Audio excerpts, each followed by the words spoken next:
Hello hello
जियो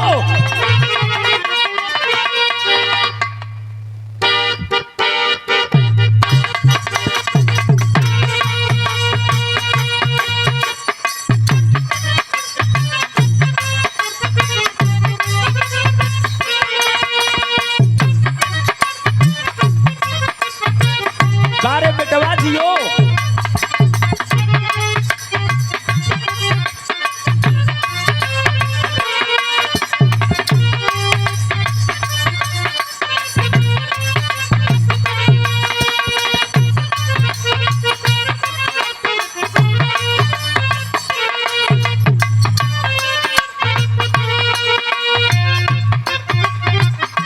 जय हो जय हो।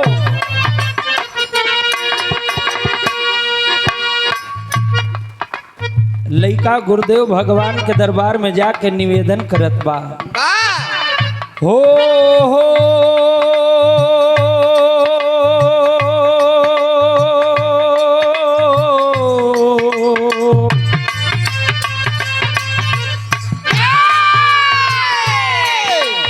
हे स्वामी जी हो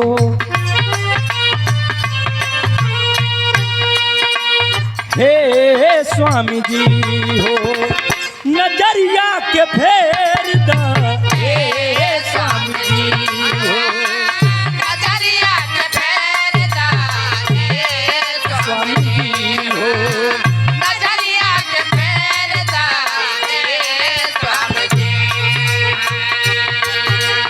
हे स्वामी जी हो हे स्वामी जी हो नजरिया के फेर दा हे स्वामी जी हो नजरिया के फेर दा हे हेलो हेलो नजरिया के फेर दा हेलो हे हेलो तो हई गावा तो हई बजावा तो हई तान मिलावा हो गावा तुहरे बजावा जय हो। तुहरे तान मिलावा तुहरे गावा तुहरे बजावा तुहरे तान मिलावा बीच सभा में आके स्वामी सरगम साज बनावा हो बेसभा में आके स्वामी सरगम साज सजावा जय हो। बेसभा में आके स्वामी सरगम साज सजावा तो हई गावा तो हई बजावा बाबा तो हई तान मिलावा बीच सभा में आके स्वामी सरगम साज बनावा बाबा हे स्वामी जी हो हे स्वामी जी हो नजरिया के फेर दा हे स्वामी जी हो नजरिया के फेर दा हे स्वामी जी नजरिया के फेर दा हे स्वामी जी स्वामी है कौन? जो इस शरीर को चलायमान शक्ति कर रही है, जो हमको भी चला रही है। हम आप बैठे सभी बाबू भैया नौजवान साथी, स्वामी शब्द किसको कहा गया? जो सब का मालिक एक है, उस परमात्मा को कहा गया। इस शरीर में जितनी इंद्रियां हैं, हर एक इंद्री का जो मालिक है, वंदना उस मालिक का है, जो इस शरीर को चलायमान शक्ति कर रही है। हमार मन कहत बा कि हमके हाथ उठावे चाहिए, तो हाथ उठिए चचा। हमके मखड़ोरा आवत बा आगे से, आंख बंद करे के चाहिए, तुरंत पलक झपक गया। पैसा ले ले पीछे से। और ये परम सम्मानित परम आदरणीय श्री राकेश कुमार, ग्राम प्रधान सराय आलम के ऐतिहासिक सरजमी से आपके पावन कर कमलों द्वारा 101 रुपए का पावन पुरस्कार प्रधान जी के चरणों में बार बार कोट कोट नमन है। ओइसो पे भैया ऊपर भगवान, नीचे प्रधान। बाकी सब झंडू बाम। सुन ल, ये देख ले।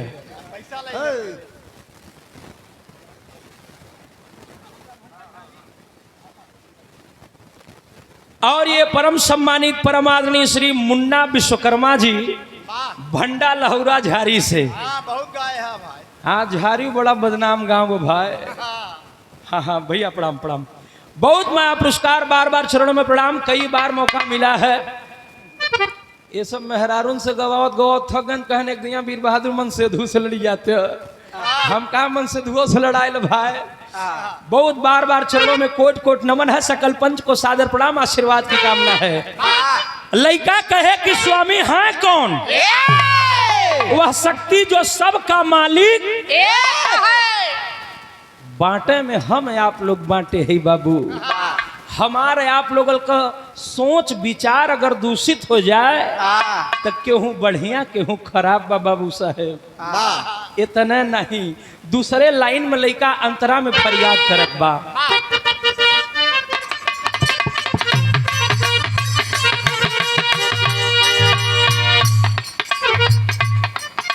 हाँ यह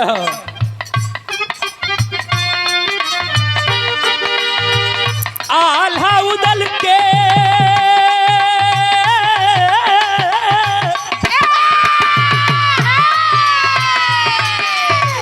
आल्हा उदल के तो है हमारा बना वाला हो।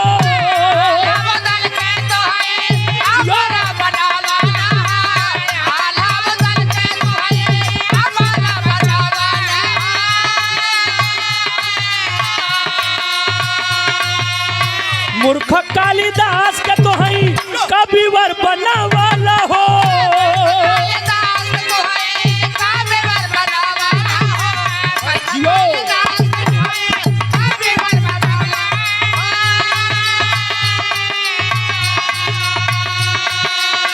मूर्ख कालिदास के तो है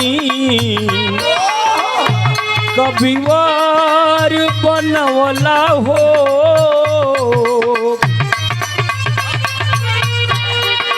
हे स्वामी जी हो।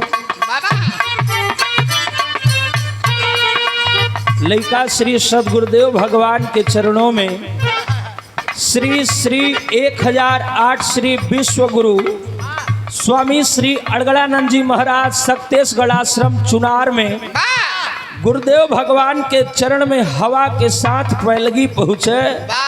आशीर्वाद की कामना करते हुए निवेदन करें, हे स्वामी जी हो, हे स्वामी जी हो, नजरिया के फेर द, हे स्वामी जी हो।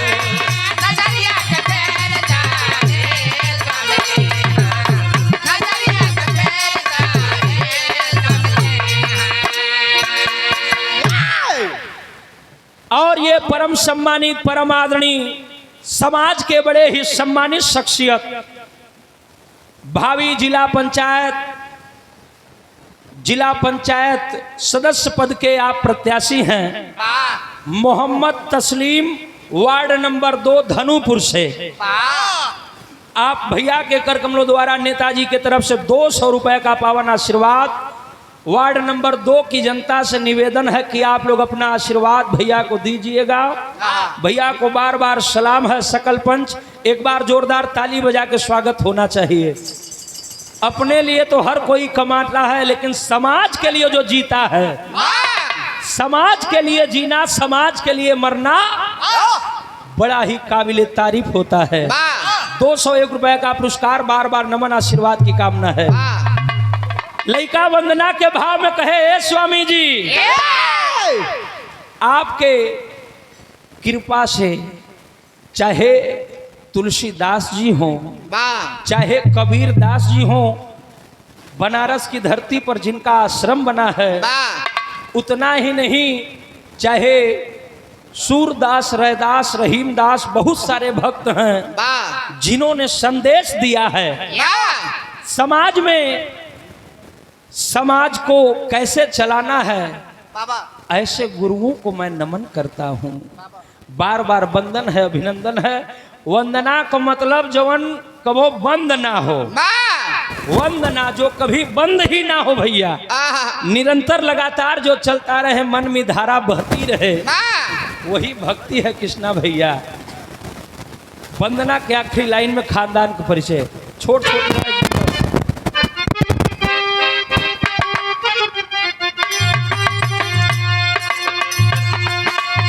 स्वामी श्री राम,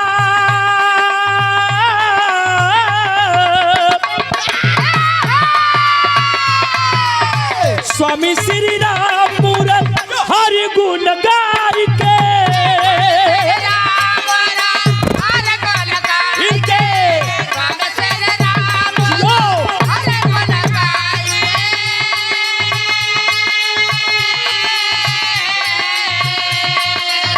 कविता लिखे ले गुरुवर चश्मा लगाई के,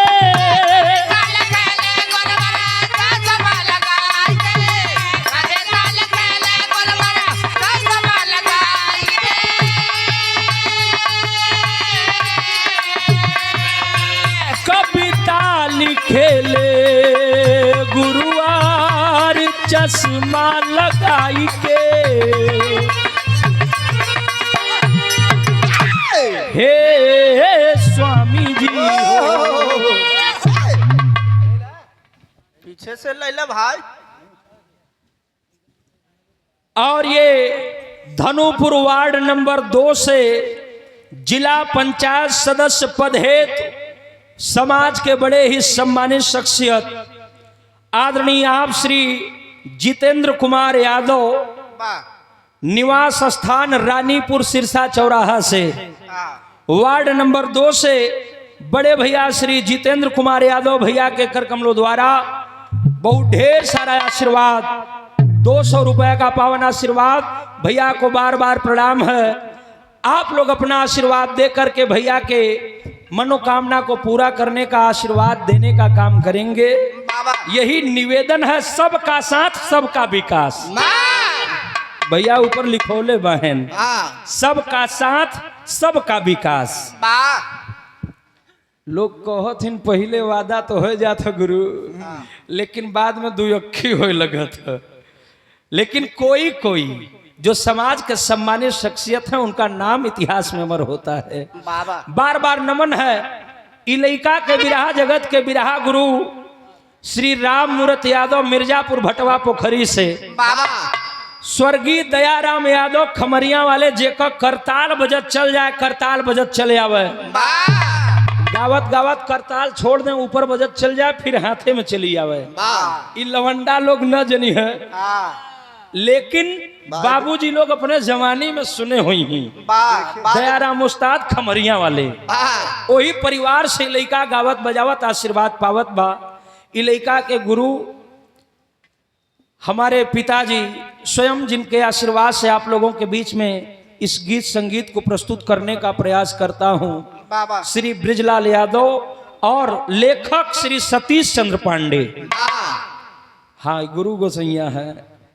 बार बार गुरुदेव के चरणों में प्रणाम। आखिरी लाइन में कहना हो, हे स्वामी जी हो, हे स्वामी जी हो, अरे नजरिया के फेर दो, हे स्वामी जी।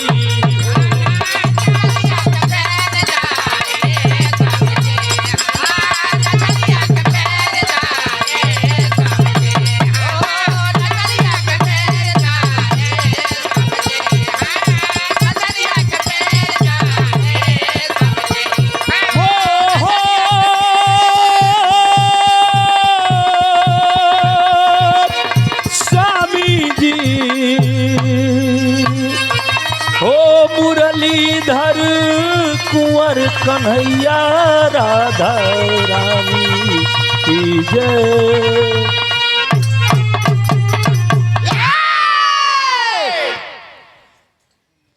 चाहे 2 घंटा गावा चाहे 2 मिनट गावा।